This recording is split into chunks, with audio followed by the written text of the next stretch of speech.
এনেধৰণে যদি আপোনালোকে কচু বনায় তেতিয়াহ'লে দাইল সবজি আৰু লগত একো নালাগে এই কচুৰ আঞ্জা খানি খানিয়ে ভাত খাব পাৰিব। আহকচোন মই কেনেকৈ বনালোঁ দেখাওঁ।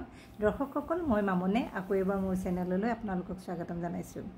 আৰু এয়া দেখিছেনে কচুখিনি খুব ধুনীয়াকৈ গুচাই মেলি মোলৈ পঠাই দিছে আমাৰ ফাৰ্মতে কাম কৰা এগৰাকী বাইদেৱে। আৰু মোৰ এইকণ সুখ হৈছে আৰু দেই, কচু বা সৰু মাছ হ'লে বাছি মেলি দি পঠিয়ায়, গতিকে ভালেই হ'ল। নহ'লে কচু গুচালে অলপ হাতবোৰ ক'লা হয় নহয় জানো। যি নহওক বাৰু, আজি এই কচুৰেই মই বনাবলৈ লৈছোঁ। এয়া মাছ আৰু মাছৰ মূৰ আছে, মাছখিনি বেলেগ বনাম, মই মাছৰ মূৰেৰে বনাম।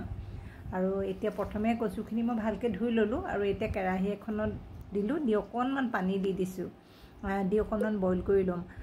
কচুটো ভাল বুলি কৈছে, নোখোজোৱাই যে কৈছে যে পানী দি সিজাই নল'লেও হ'ব, কিন্তু মোৰ মানে অকণমান ভয় লাগে। আমাৰ ইহঁতেও যিহেতু খাব, আকৌ যদি খজুৱাই কি হ'ব, সেইকাৰণে মই অকণমান সময় এনেকৈ বইল কৰি লৈছোঁ। আৰু এয়া বেছি সিজোৱা নাই আৰু এয়া হৈ গৈছে ইমানখিনিতে।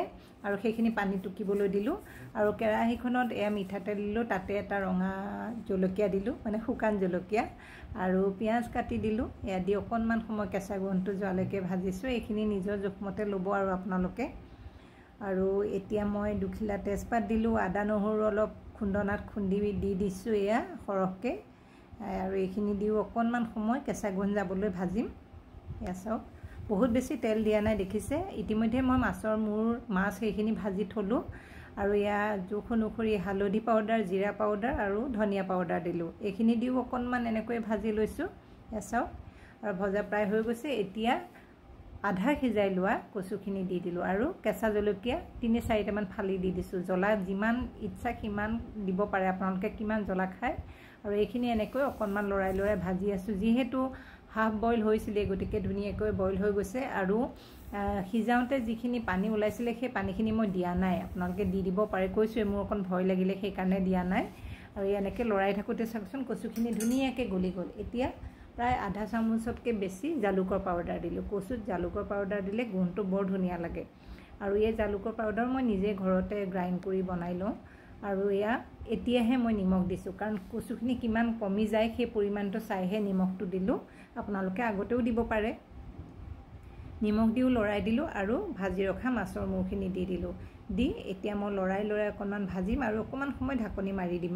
কচুখিনি প্ৰায় সিজিছেই, কিন্তু মাছৰ মূৰখিনিৰ লগত কচুখিনি মিলি যাব লাগিব, সেইকাৰণে ঢাকনি মাৰি দিম। এয়া মোৰ ভজা হৈ গৈছে আৰু এতিয়া অকণমান সময় ঢাকনি মাৰি এইখিনি কম জুইত ৰাখিলোঁ। 10 মিনিটমানৰ পাছত খুলিলোঁ। চাওক, ধুনীয়াকৈ মাছৰ মূৰখিনি একদম গলি ভাঙি গৈছে। আৰু মাছৰ মূৰ যদি ভাঙি যায় তেতিয়াহে ইয়াৰ সোৱাদটো ওলায়। গতিকে মাছৰ মূৰখিনি অকণমান ভাঙি দিলোঁ আৰু এয়া এনেকৈ শুকুৱাই দিলোঁ। আৰু একেবাৰে শেহতীয়া কেঁচা ধনিয়া পাত অলপমান দি দিছোঁ। এইটো অপশ্যনেল, নিদিলেও কথা নাই, গোন্ধটো ভাল লাগিবৰ কাৰণে দিলোঁ। আৰু পুনৰ অকণমান লৰাই ভাজিলোঁ। এয়া মোৰ ৰেডি হৈ গ'ল কচুৰে বনোৱা মাছৰ মূৰৰ আঞ্জা। এই আঞ্জাখন সঁচাকৈ কৈছোঁ, যিসকলে খাইছে গম পাইছে, যিসকলে খোৱা নাই বনাই খাব।